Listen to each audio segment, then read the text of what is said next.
don't look at the camera. Okay. And if you can tell me your first and last name and spell it for me, please.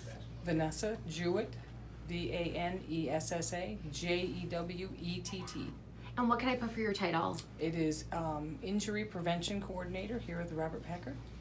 Okay, so if somebody does get injured from a firework, what can they do? Well, the first thing you need to do is you need to make sure somebody's calling 911 and make sure that you sit down with the person and you want to hold direct pressure on any injury site because you need to stop the bleeding as quickly as possible. There are kits that are being placed in the public areas now for bleeding control, and that also includes a tourniquet. So tourniquets are lifesavers. It used to be life over limb, and we go back to that because they may lose part of their limb, but they're not going to lose their life. So direct pressure, holding the limb, because it may be missing. And if it's missing, that bleeding can be very extreme. So somebody can bleed to death very quickly. So we're putting tourniquets out there, making the public aware of that, making sure they know about direct pressure, and just a few simple steps, and you can actually save a life.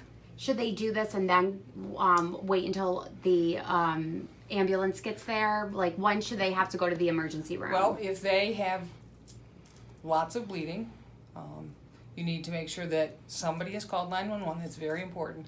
And then when the ambulance arrives, they will package them. People will put people in cars and think that's the safest way to go. It's not. When the ambulance gets there is the best time they can treat that patient instead of putting them in a car and rushing them to the emergency room, because that can be more dangerous.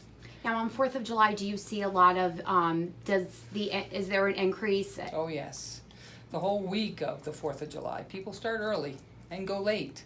So you can lose hands, you can lose fingers, you can damage your hearing, you can damage your eyes.